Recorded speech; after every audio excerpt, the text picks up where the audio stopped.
वतन के जाना है।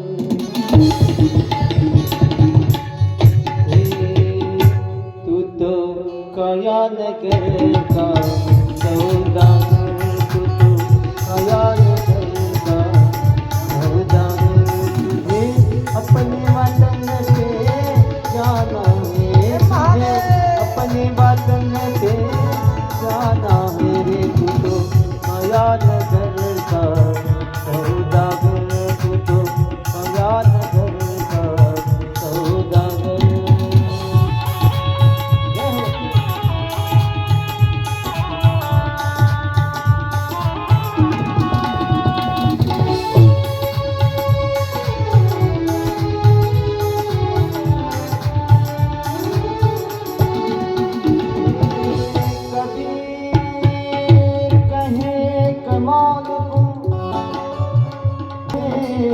कबीर को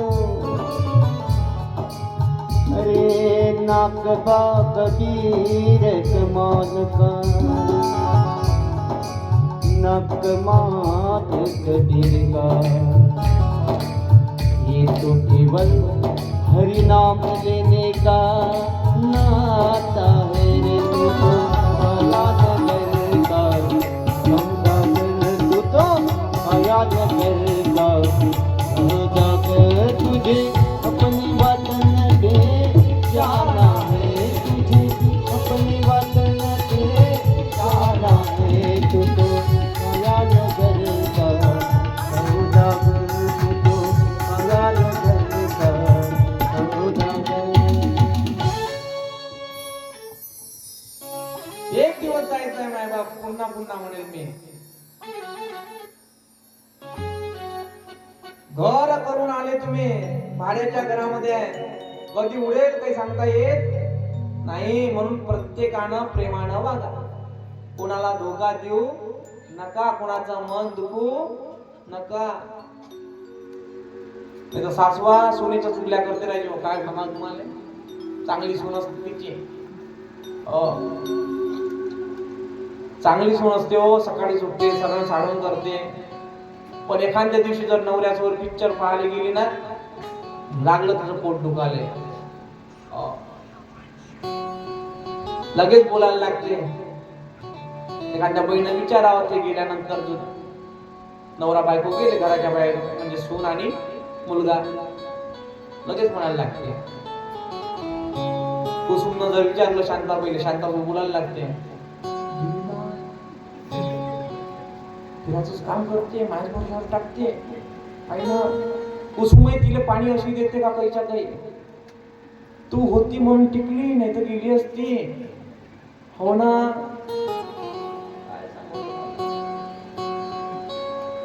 स्वयंपाक करून ठेवा लागला नाही, पिक्चर गिक्चर पाहून खाऊन घेऊन तिकून असते तिथे. छोल्याचा भात आणि छोल्याची भाजी केली म्या, काय मी इथे का काय करते तू बाप्पा. चुगली करू नका, चपाटी करू नका माय बाप. मरावं लागते, मरावं लागते, लक्ष ठेवा.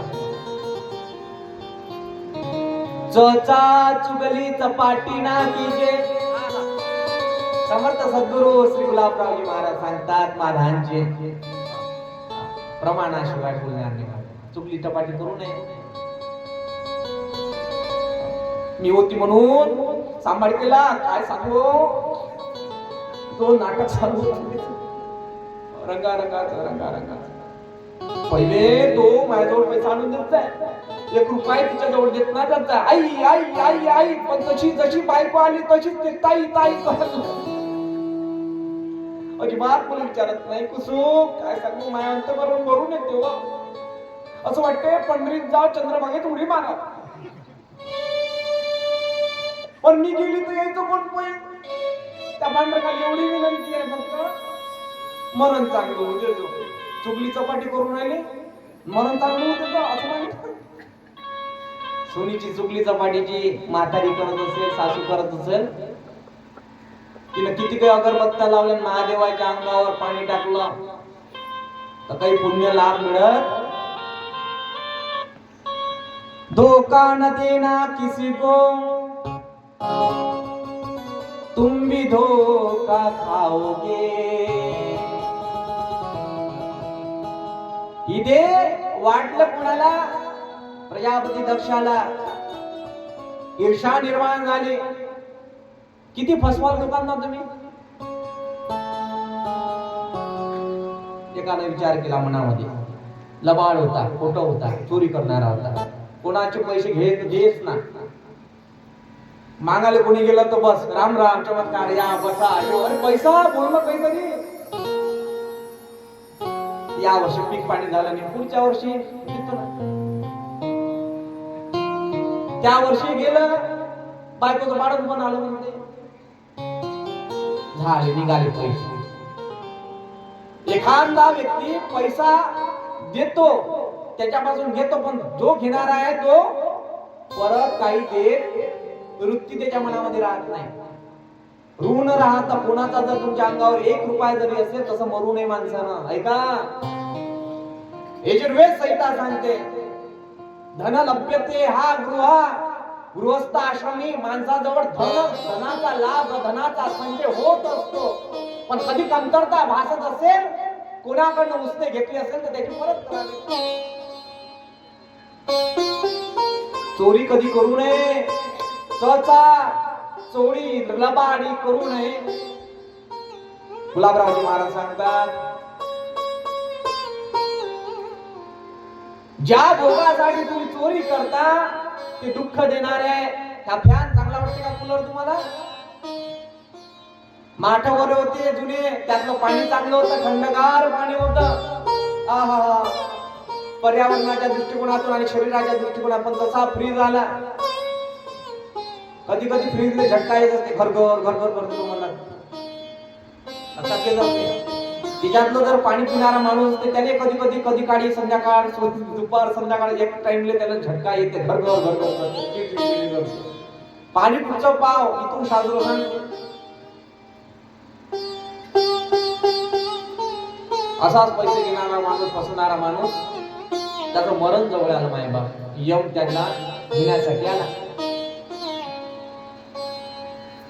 मरण अटळ आहे, मरावं लागते, जा लागते. अमर होऊन कोणी आलेला नाही. जो या पृथ्वी तलावर आलेला आहे तो एक दिवस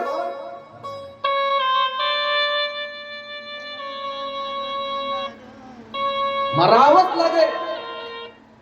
मरणा हक का बहाना आहे, जीना उदार.